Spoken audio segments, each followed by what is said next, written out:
Thank you for being here for the first Poetry in the Park reading of the season.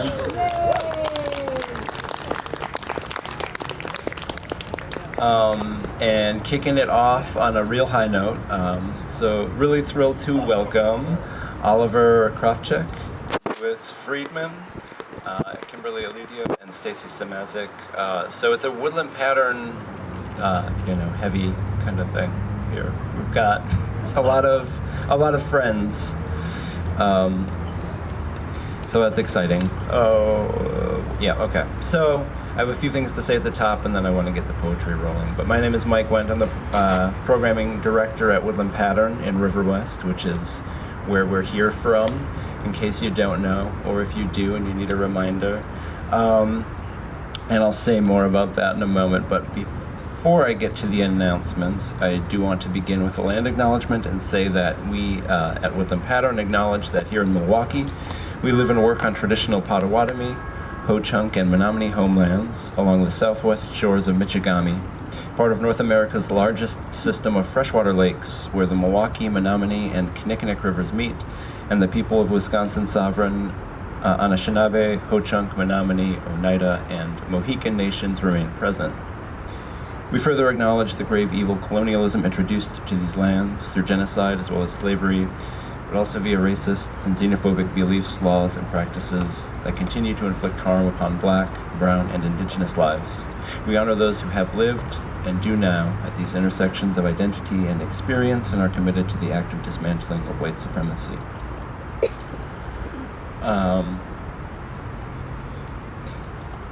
Once again, many thanks to all of you. This is just a really fantastic turnout to celebrate the start of this series. I do also want to say thanks to the Juneau Park Friends for generous support of this series.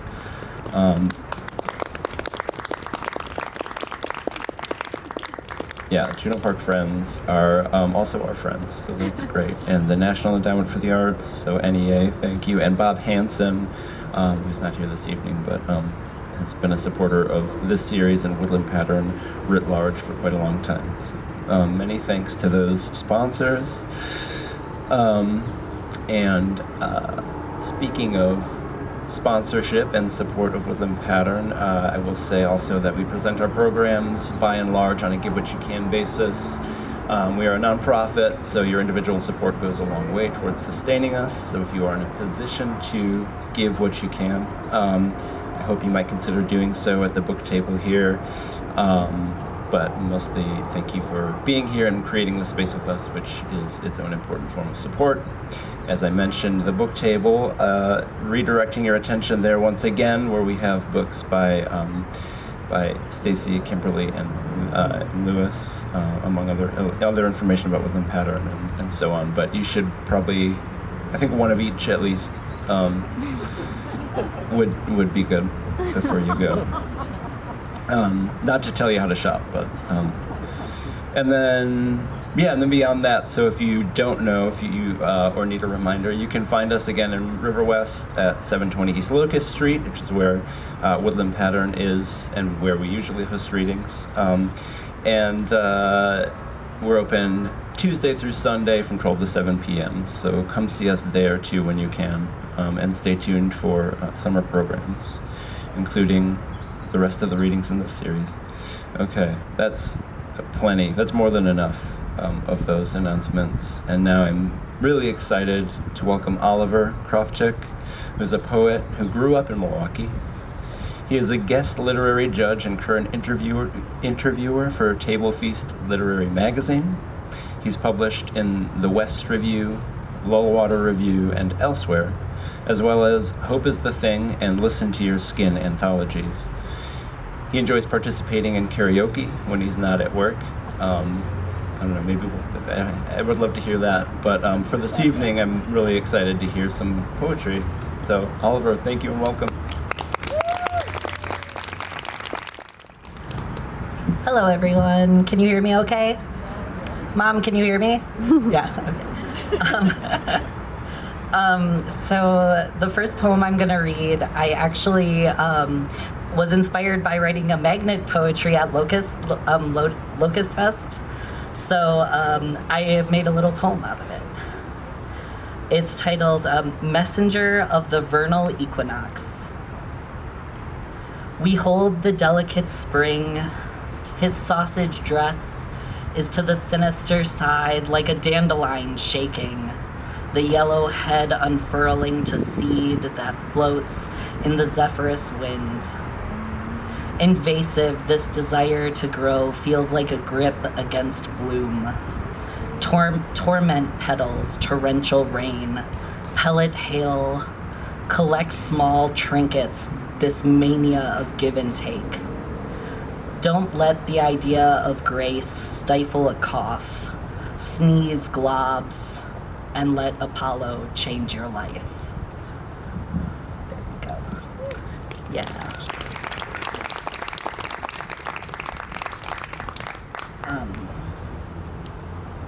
I have an ekphrasis series where I looked at all of Elizabeth Taylor's wedding photos, and I wrote a poem based on like each one.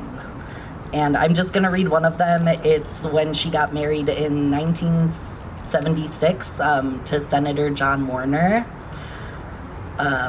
So yeah, here it is, 1976. Senator John Warner is a grimace. His mouth is open.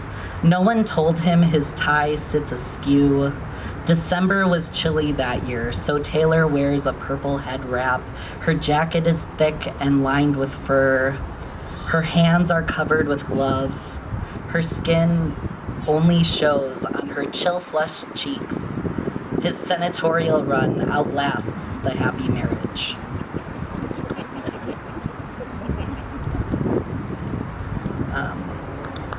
And then I have, thank you. I'm really big into writing sestinas, and last year I wrote a sestina where each end word was a word of the year. So this poem is called Words from Yesteryear. I'm not known for going goblin mode, but if I were, maybe I wouldn't sing Toxic at karaoke.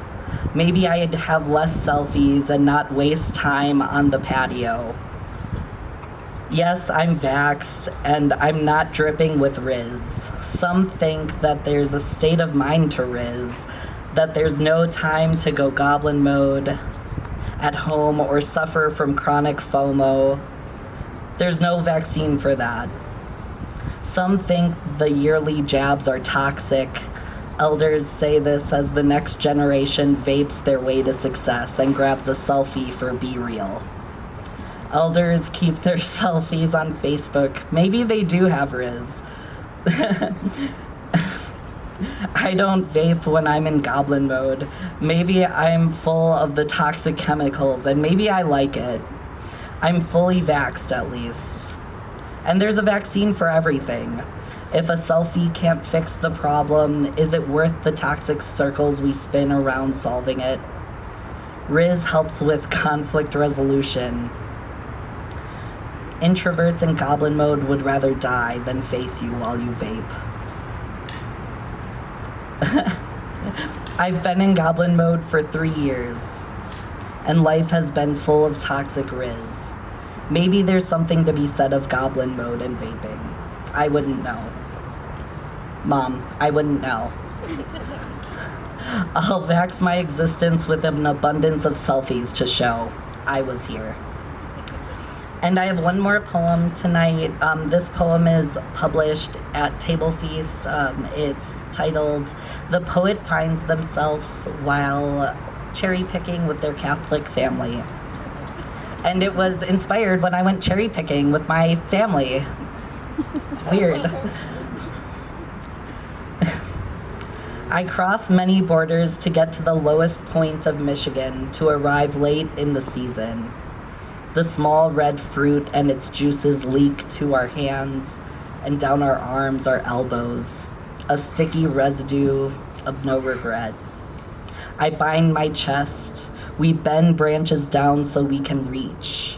Plink plunk in the metal pail, a wail of what I cannot say. There is no choice to this. I have been this before I was named. But if you say my name, I'll turn my head out of instinct. Say hers is something I can never own. I throttle my name, but in your voice, I find myself. Tart, red, unstemmed, at the bottom of a pail. Thank you so much, and I'm so excited to hear everybody.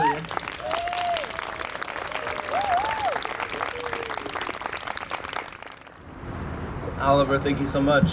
That was fantastic. Great to hear you. Karaoke some other time. All right. Next up is Lewis Freedman. Wait, where'd Lewis go? Oh, there you are. Okay. Good. All right. Lewis Freedman, a poet and a person who is the author of Residual Synonyms for the Name of God and I Want Something Other Than Time, both from Ugly Duckling Press, as well as many chapbooks of poetry, including And Perhaps Yet from Oxeye, and most recently Eternal Balsamic Contract from Spiral Editions. In addition, he has authored several experiments on the form of the book, including Solitude, The Complete Games from Troll Thread, a collaboration with Kevin Rydberg that will take several years for your computer to read, and the book within a book, Hold the Blue Orb Baby, which interleaves notebook facsimiles with poems on the practice of notebooking. He has taught writing at Bard College, the University of Wisconsin-Madison, and Oklahoma State University, and has served as visiting writer-in-residence at Carthage College, and is currently the book center manager at Woodland Pattern, and it's been an absolute delight to work with Lewis. Lewis, thank you, and welcome.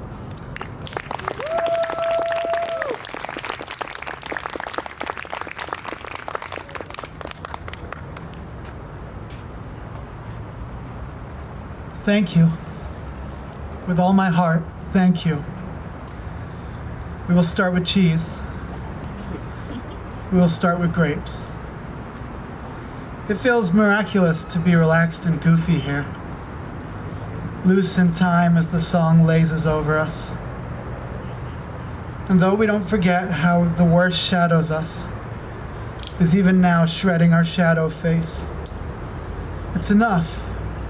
Really a relief to be here with us, a moment beyond its reach. Since the court date was set, you've been sitting in a different spot. Your writing's turned unwieldy, everything left in as if it were violence to shape the ensuing form. It's not like I want you to squeeze out some fine miniature. I'm just scared the worst we've been hiding has trickled down and replanted our memories in sacrificial soil, and you in your not usual seat, riding your cloud of feeling unmixed and relinquished.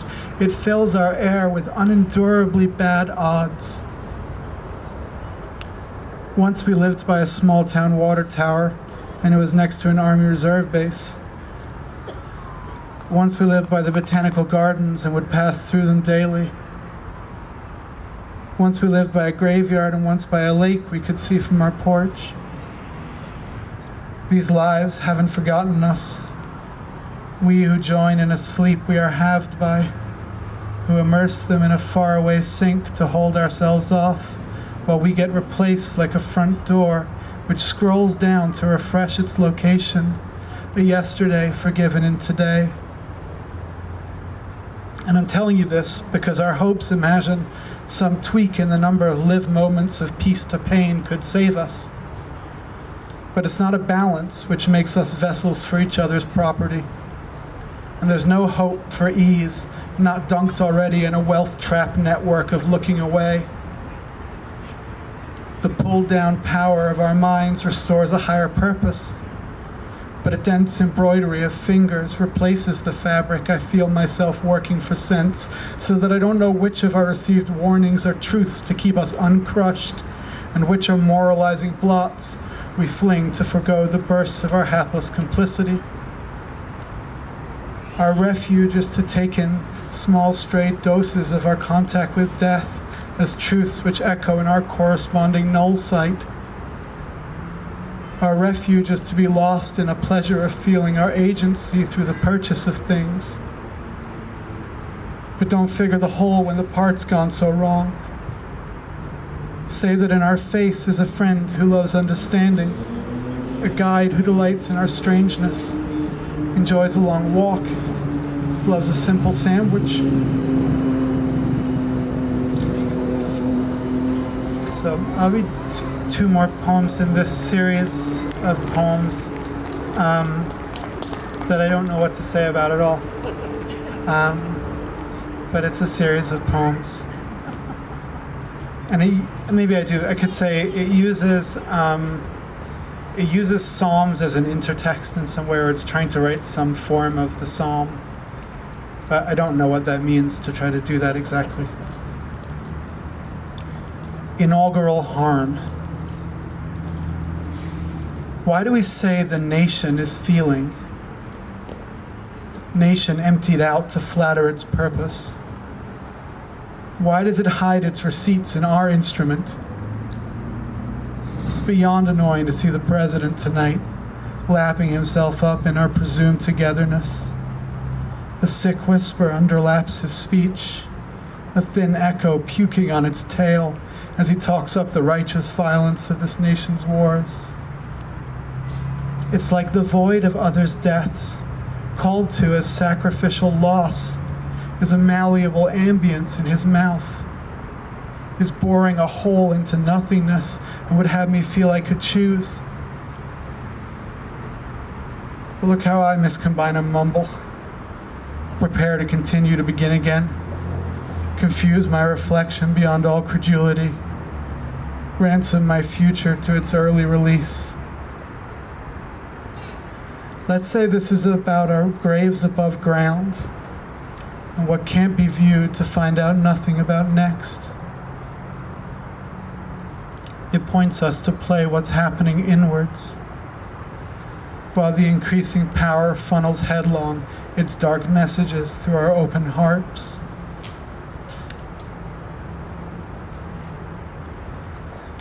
And this last one I'll read is a slightly longer one called Eternal Balsamic Contract.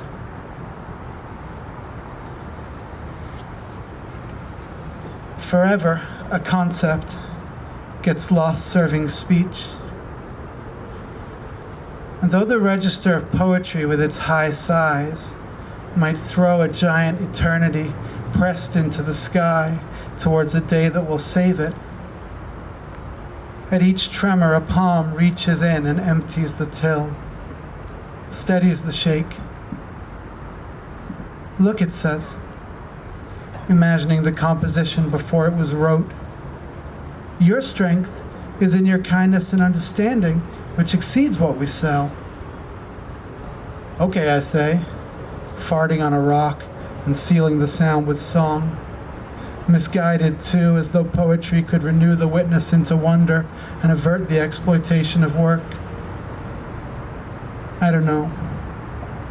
Me being an infinitesimal fragment of fiction within the whole, I just want to praise the meal we just ate, to look back through the door we just walked through and let you know your shoes are really great.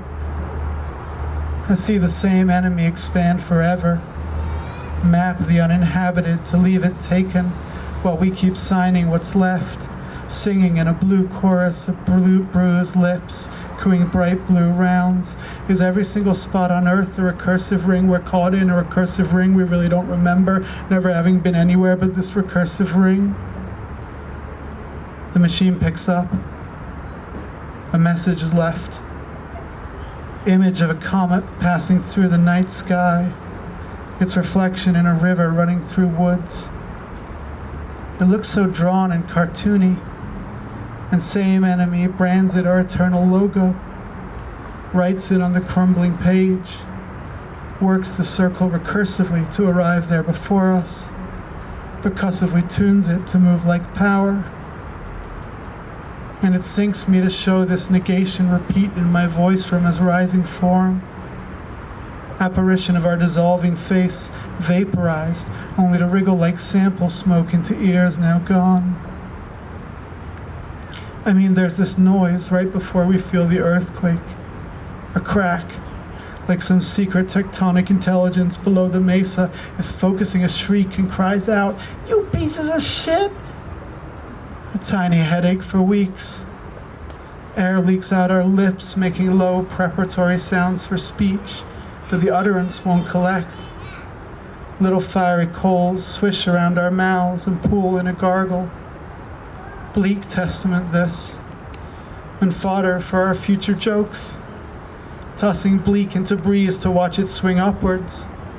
Its traces are wings embroidered with our logo, a comet across the sky reflected in a river, which signs our eternal spirit, our enduring strength, while our sleep goes rancid around us and our mind is mostly to disappear and live gone through, forgetting to drink water, so lost in our games.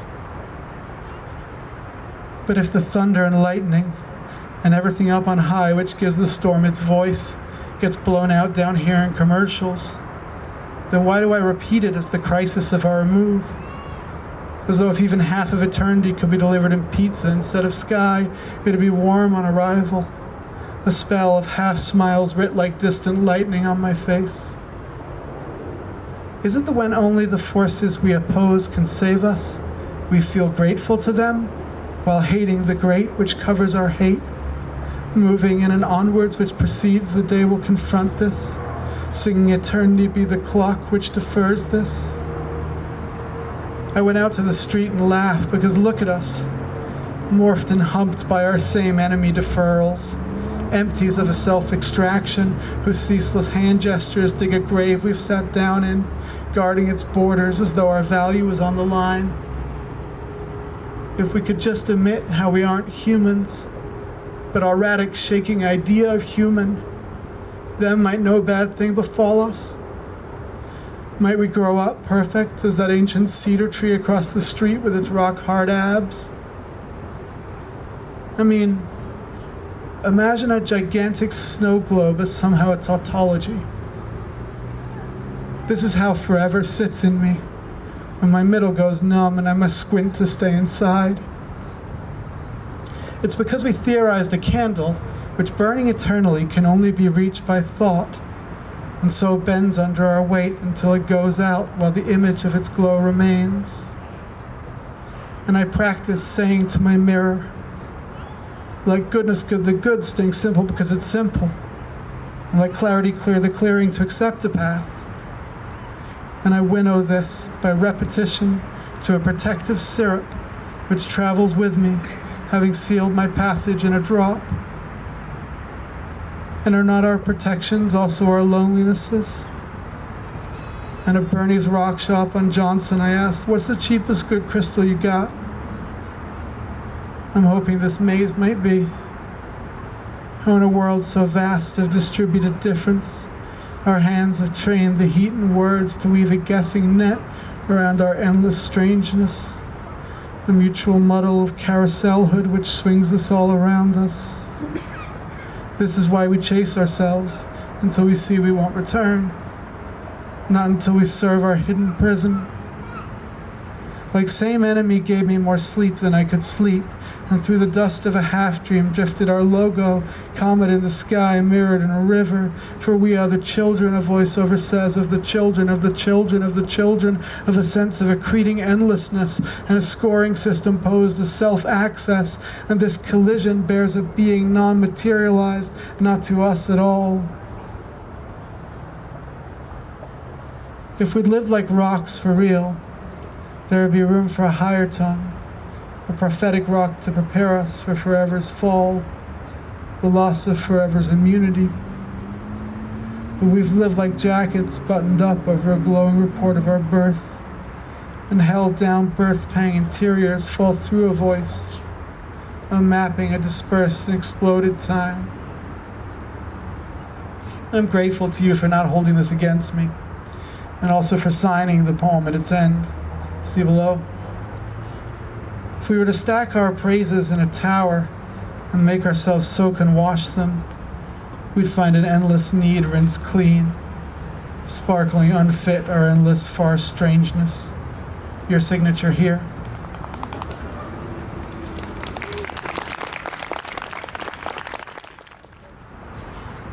Louis, thank you so much. That was fantastic. I also wanted to take the moment to say your shoes are really great. seemed like the right time. So next up, I'm really excited to welcome Kimberly Alidio, who is a person in the literary arts who supports collective resistance, collective refusal, and collective flourishing to dismantle settler colonial states everywhere. She's the author of 4 poetry books. Teeter, which I've just been informed has won a Lambda Literary Award. So, congrats. It's fantastic. And well-deserved. In addition, Why Letter Ellipses, Once Teeth, Bones, Coral, and After Projects The Resound, as well as Room Tone, Belladonna Chaplet 297, and The Girls and a Joke, 1080 Press Newsletter number 19. Her essays appear on the Poetry Foundation and eFlux. She lives and works on unceded Munsee, Mohican, and Lenape lands along the Muhheaconneok River, otherwise known as New York's Hudson Valley. Kimberly, thank you so much for being here. Welcome.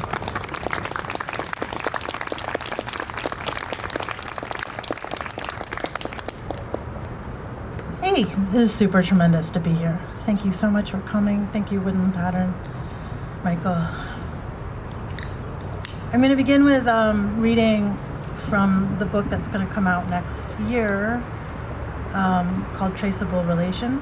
And there's a reference to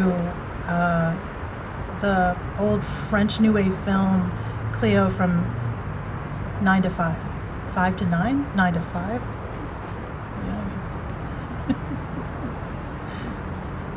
Footsteps amplify silent attention, restore me by proxy to everyday life. After the film's halfway point, marked by song, Cleo walks down 10 steps, crosses a courtyard, and exits narrative time onto Rue Wigan. I'm permitted to enter the scene as one of any number of bystanders whose faces begin enunciating an observation, just as the camera sweeps away to keep time with the unseen beats of Cleo's stride. A sentence evaporates into a light trace of its arc down a creaky stairway through a dimly lit foyer out into a yard prominently featuring a cast iron bathtub. The far from ideal architecture presents opportunities for improvisation. On cue, we behave as if in a time of sacred ones gathered into a grammar of queer conduct. Dedication to beauty is a romantic occupation. The courage to know which conjunction is most beautiful here and there in a shadow language. Agnes Varda isn't afraid. Mr. Button, later seen in an episode From Here to There, takes a tray of plain matchboxes, chooses one to empty out wooden matches into a jar labeled with a current year. Agnes Varda shows us 4 jars, each labeled by year and partially filled with half-burned matches.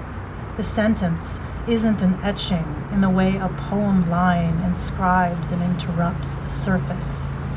Mom is Miss Liberty, 3rd place in the Miss Malasiki pageant, aged 14. Transactional, placemaking, translingual, instinctive, provisional, carnivalesque. When thrown aloft in carnivals, Jordan almonds link confetti to confect. Something candied, salted, rendered in its own fat. This is from, we're going to read 2 paragraphs from an essay I just published called On Being Porous, which is going to help set up the last set of poems. My book Teeter is composed of 3 long poems. The book opens with a poem on Catskill Creek, a branch of the Hudson River, as it appeared to me when I arrived as a new transplant to New York State. The book closes with a declarative statement. This is how I am at the river. Between the first moment of surrealistic sensory encounter and the second moment of speech is a meditation on languages and listening. The first long poem, entitled Hearing, is an ekphrastic engagement with sound performance poems and experimental music. The middle poem, Ambient Mom, meditates on my echoic and episodic memories of Philippine languages, Pangasinan and Tagalog, that are semantically foreign to me, but inherent in my body, my ear, and my writing voice. I wrote Teeter as a poet engaged in a sustained practice of writing while listening to experimental music, sound art, and sound poetry, and also to speech in the two Philippine languages I grew up with, but which I've never spoken, read, or written. I wrote Teeter while dwelling on diasporic people, particularly those who form multilingual immigrant households that flourish within rather than in spite of intermittent breaks in the flows of communication. During such disfluent events, people use all their senses, perceptual skills, phatic and paralinguistic tactics, and paratactical skills, associational thinking, feeling capacities. These are Teeter's vernacular poetics. This is all to say that I'm going to be reading with different languages that I'm not even that familiar with, so I invite you to enter into more of a soundscape of the poems. The first poem I'm going to read, it deals with sort of the word tracks in different ways. I was composing these sound pieces just for writing purposes, and so if you use a digital audio workspace like Adobe Audition, you can see the tracks of sound that you can layer. So I talk about seeing those tracks. But the sounds I was layering were also, one, the trolley sound that stopped in front of our apartment in Tucson, and also the Amtrak that we take from Hudson and New York to New York City. Of the slowdown and ding ding in its message on time. One track of sampled phrases, the arcing pitch of the street cart engine, the page flipping on a table, the bell resonance. One track for a looped beat and rumbling undercurrent. A third for distortion counterpoint. Essay as drone festival on a moving train. The blur of brick wall to green tree. The phone someone is shouting into. I'm in Rhinecliff. Screeching slowdown, the stop, the speeding up, the motion is the sound, and vice versa. Ongoingness marked by the no longer. Some tracks with teeth removed. A frenzy and a thickness help hear the gaps. A whoosh cuffs the ears of wind, labored breathing, dialogue. Footsteps keep time.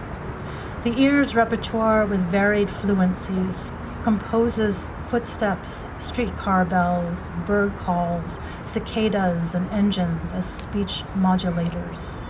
One audio capture of an iPhone video recording of a walk through an alley, and another of an iPhone video recording on Bowen Trail.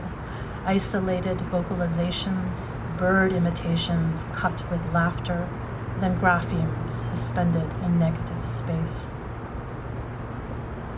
Thumb over the hollow layers, ghostly over the seated pink mini, sequencing mid-shot and close-up, dealing in roots and stems of derivative morphology. Much loving repeating has to be in a being. Kalis to kaliskis, long tail scrape to fish scale. Remix the root sula to will write susulat. Separate meat from bone swings himay to himaymay. One sun loops araw to araw on the daily. Backward baliktad goes into continual baba baliktad tumbling. Olol, just recursively mad. One is magandang puno. Two, ang mga magagandang paka super duper to the nth degree, kagandang tree. Most beautiful, none more so anywhere. Gotta inflect the dang ina in magandang maganda so that one can listen to all the repeating in every one. Staggered flames, nagluto, stutter, molecules, nagluluto, magluluto times time will cook together, object and focus. Luto in, niluto, niluluto, luluto in. Fiber strings of sound clips into yielding. His closing poem is a long poem with lots of different parts. Again, thank you to Woodland Pattern and to my adopted city of Milwaukee. A long TV blare, singing to dead ones, hearts on fire, smoke gets in your eyes. I left my heart in Malasiki. Singing cuts out. Can't smile without you. Kuya sounds like kui. Look at me, I'm as helpless as a kitten up a tree. Question has a falling tone. Middle-aged immigrant in a doorway dangles a particle from lips held ajar. Mung mung salts the smallest bean. There like ja. Elderly mother contemplates her terrain of choice in the foreign home. Andibali, windy prairie. Aliyo jura ay Japong jai. Kumusta kayo nun, Malasiki? Wejarasi Canada natan, wejaraja para sakay Ugugawa. Bond through repetition, parang San Juan Bridge sa Manila, circle not updated. Narasan kila, grilling outdoors. Video, picture. A child refrain. What about that one, gesturing in Italian?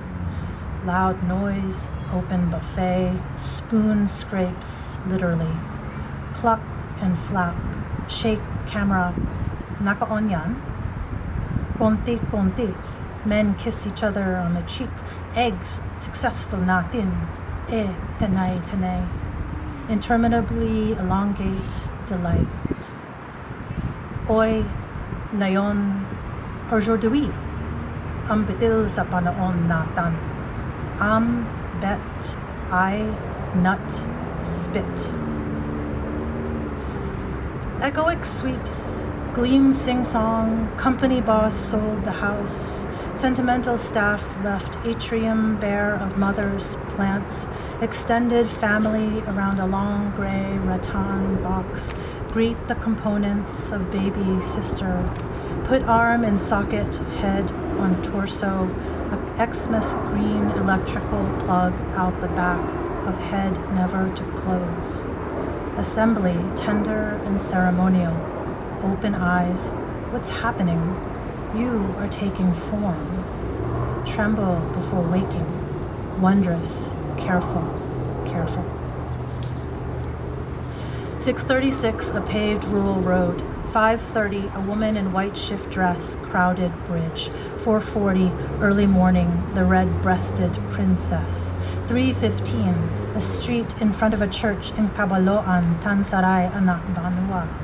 1:16, city at night in Bektiu, a woman's voice, man struggles to write on keyboard. 0:20, fever, full moon sky, a woman's voice. Yanggat mo'y dilay pangkasinan, itsikayuran, biklat, as if I am the only one waging war. Nandi asin dinad ladda, laot jalaray kalung ora. Who swallowed the Pangasinan tongue against the generation of pythons, as if I am the only one waging war. Lost the salt of imagination and returned home. I saved the steak for the finals with the Ravens and had to put it back in the freezer. Why do you need to give your SSN to buy a pair of pants? I have only 5 pairs. One got splashed with blood, and I didn't know until we washed it and it got discolored. Oral chemo not covered by insurance. Side effects like seizure. 2 hours with Amazon after I ordered a bed frame. Why don't you just speak Tagalog to her? Ono uran, onu uran, unu uran, ono o uran, uno ora. Thank you.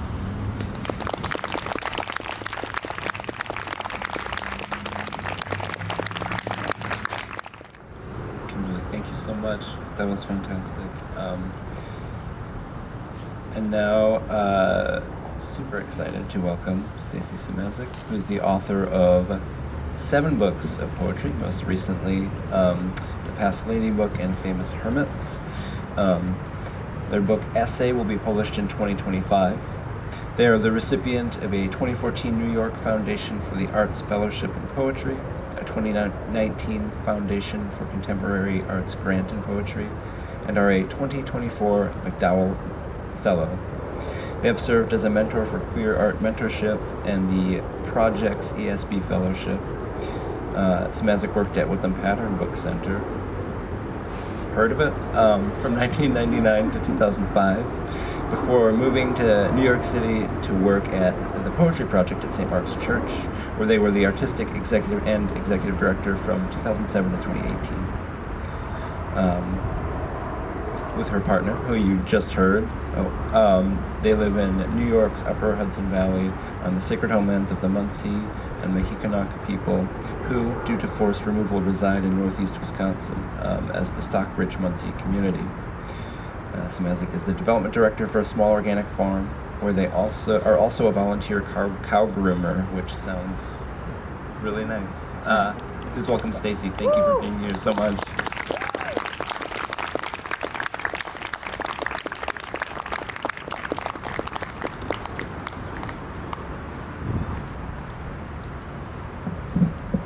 Thank you so much, Mike, and it's great to be here reading it in the park for Woodland Pattern. So I write grants for agriculture, and I spend a lot of time while I'm not working trying to befriend cows, and have been writing about them for the past year. And it's a book-length poem called Essay, and it's named Essay after a poem by Bernadette Mayer called Essay, where she asks the question, I guess it's too late to become a farmer, and it's all about poets who wish they could have been farmers, which I think I might be one of. So I'm going to read a bunch of these essays, and every time you hear a name, it's probably a cow. That's, I guess, my only preface. Essay 11. I would not have guessed that Wren and I would become friends. I thought her attentions were strictly apple motivated, but she comes to me even when I am not presenting an apple, which to her probably looks like a brown orb, as cows perceive reds and greens and tones of brown. She puts her head down and lets me scratch behind her ears, between her eyes, and in the small of her horns. I learned that each lactation cycle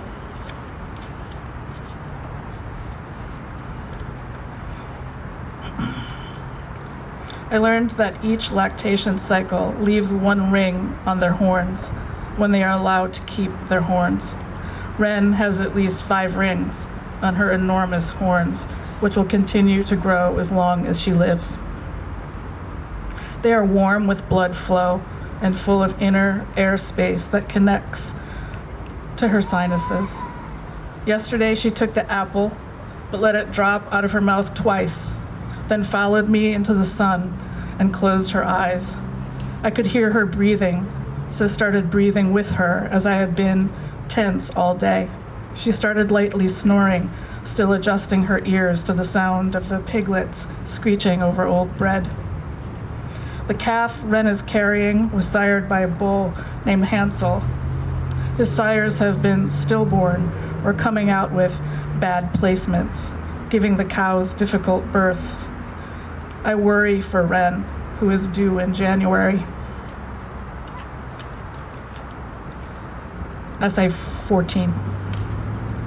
The poet Sachio Ito was a dairy farmer, wrote lines about brushing the cows daily and how his clothes must stink. It is such a smell, it is such a beautiful smell, but there is no one word for. So I will say it is the smell of time, the hot fermented core of living matter, the inner hay that can look like seaweed that is the basis of my winter routine. Meeting Wren in the back part of the dry cow paddock to feed her this prized hay she is never willing to share. using her huge horns to clear space around her so the others can only watch as she gets the best bits. Cairo being among the others I've worked out, a way to feed them both by giving Wren a mouthful and then rushing to the other side to feed Cairo. Today, Wren took an apple and let me scratch her head, but she likes it best when we are close, but not touching. I learned that she is part Brangus Brahmin mixed with Angus and something else I forgot. The closer I feel to some cows, the harder it gets to narrate, is best conveyed by the harmony running through my playlist or low excitement that we call habit, or somehow coalescing in thin air, innocence and horror of being. We sang to the cows during Saturnalia. The cattle are lowing, the baby awakes. The belief holds that on Christmas Eve, animals gain the gift of speech at midnight. But what if humans gained the gift of going on olfactory cues, reading degrees of muscle tension, nonverbal auditory sounds such as lowing and waking? Ito wrote, "When cowherds begin to make poems, many new styles in the world will spring up." When cowherders begin to make poems, we will gain the gift of mooing. The oldest surviving English poem was written by a herder in the 600s named Caedmon, who is said to have been illiterate, but after a dream visitation was able to sing words that he had never heard of before. The oldest known poem is, of course, Gilgamesh, whose mother's name, Nin Sun, means wild cow. She helped her son interpret his dreams. In the story of Ferdinand, the bull grew up to become entirely himself, the real-life, gentle civilon, large civilian, a colloquial slur Spanish soldiers used for ordinary citizens, was granted a rare pardon after a bullfight, but before he could make it back to his pasture and the farmer's daughter who loved him, Franco's militiamen butchered him and ate him before the resistance could drive them away. In December, a young longhorn steer, they say escaped a slaughterhouse in Newark, ended up on the New Jersey Transit tracks, causing long delays. He was rescued by a sanctuary and is recovering from an infection. They named him Ricardo, after a helpful police officer. I just watched a video of him eating apples with his IV and balls of tape on the tips of his horns. He is sweet and calm with a chestnut coat. As always, with feel-good local news, one can always sense the hand of management. The bull at the farm I work at is named Luke. His mating bellow interrupts our meetings and keeps the apprentices living next to the shed up at night. During lunch last week, my colleague and I witnessed Luke mate with a cow. An apprentice came up and asked, "Was he successful?" "If it takes 4 seconds, I think so." The pair gently clacked their horns. He continued to follow her, inhaling her estrus, his lips curled and nostrils partly closed. I learned this is called the Flehmen response.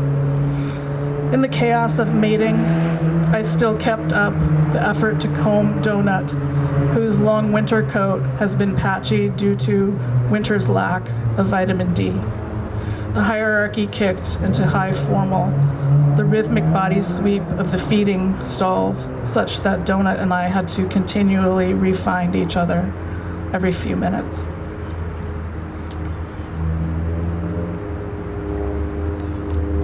Essay 17. Last weekend in the city, we walked for miles looking for a bar with open seats. The socializing was the walking.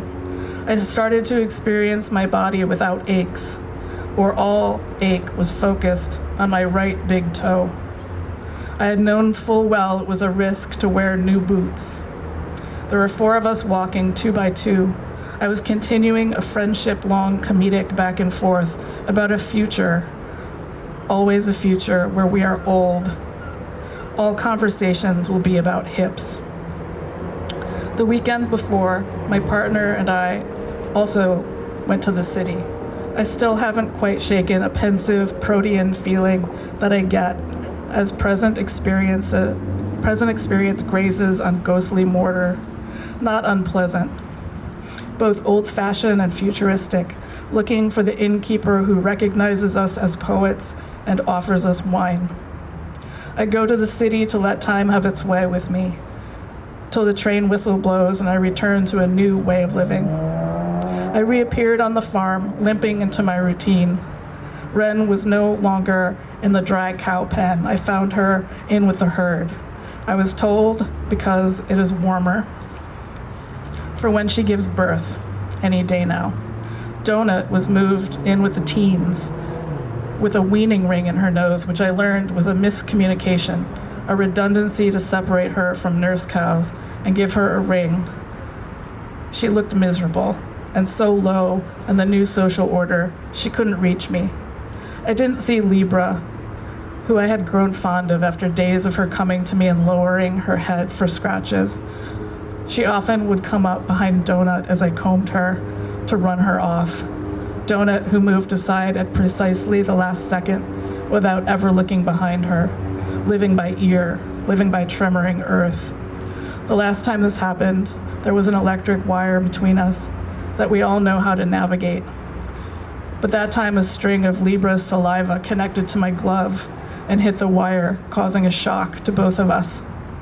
Later that day, she didn't seem to hold it against me, lowering her head for scratches.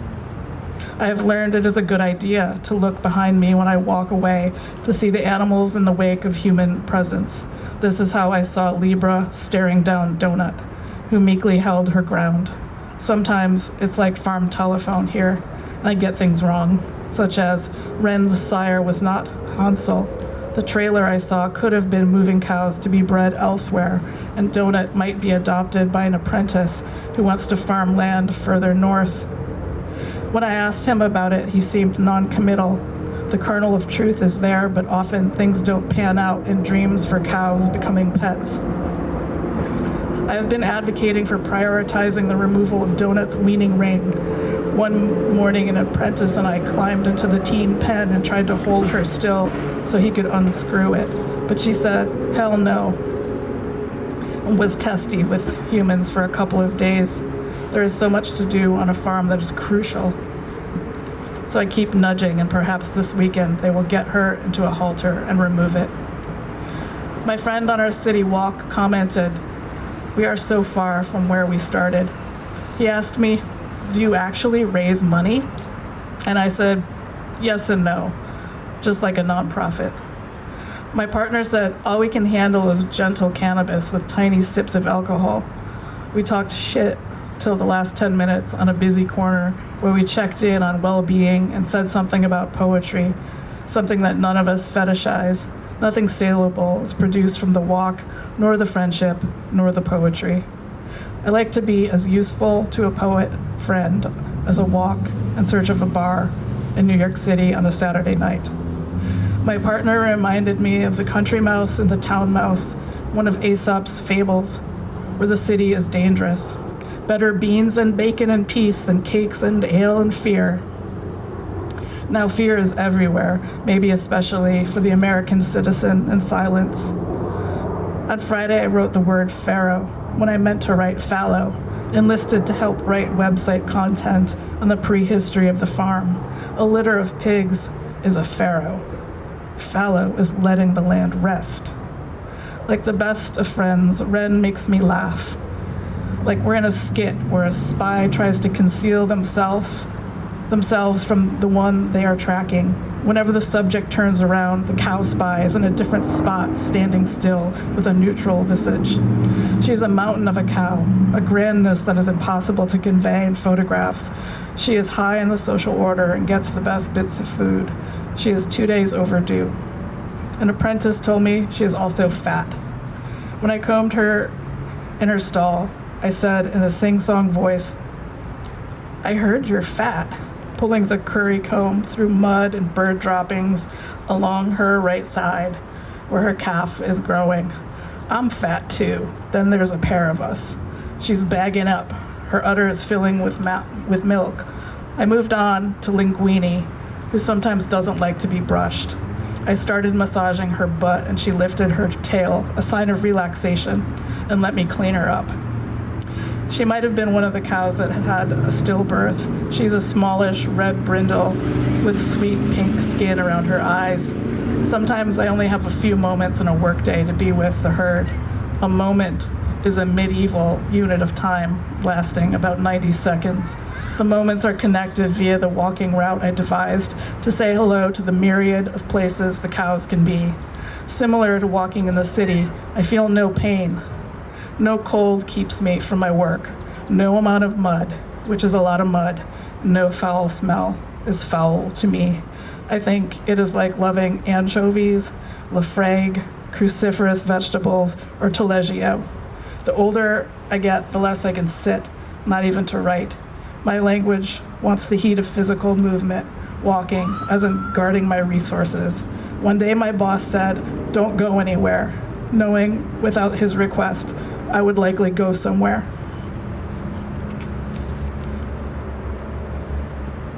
Essay 18. Defiance. To accept change is to love the little calf flinching at my touch, for she has her reason. It's to love her reason. To try something different, abandon habit. I started going out in late morning instead of late afternoon. I found the teens asleep and Donut eating by herself. She leaned into me for a thorough grooming. A slightly older calf named Molasses, who has donkey ears, came over and started rubbing her head on my elbow. Donut didn't give up her ground. I heard she will start to be holster trained by the apprentice's partner. They are leaning toward taking her north. I heard Wren is part Santa Gertrudis and not part Brangus. On Friday, when I was grooming her, a farmer told me she would likely have her baby that night, noting liquid collecting in droplets at her vulva. After I combed her, and as she ate her grain snack, I hugged her and laid my head upon her. She was so warm, I felt her neighbor Blinky's tail swatting my leg. She tends to be anxious. I don't even attempt to comb her. Earlier that week, the head farmer told me, Wren isn't a great milk producer. I made a joke about how I seemed to befriend the least productive cows. He shared one tale of Wren's birth. Her mom escaped and had her in the woods, and they both needed to be found and brought back to the shed. This could be another cow story, though. No one is sure about what happened when, and in this way, I think poets and farmers can be friends. Thank you so much.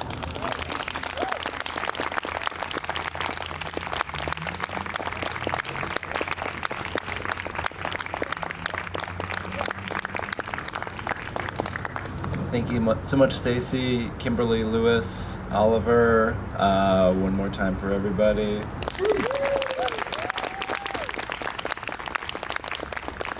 And to all of you, thank you.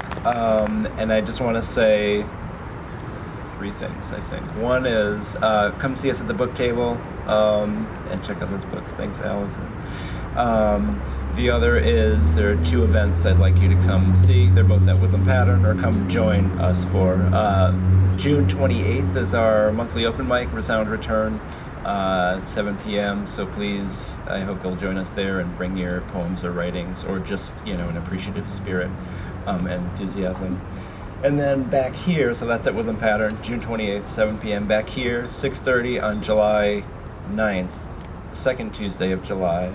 Is the next Poetry in the Park with Stephen Espada Dawson, Margaret Rosga, and Alina Ahmed, who's the newly named Youth Poet Laureate of Milwaukee, and Ajamu Butler. So that'll be a fantastic reading. So yes. All right. Good night, everybody.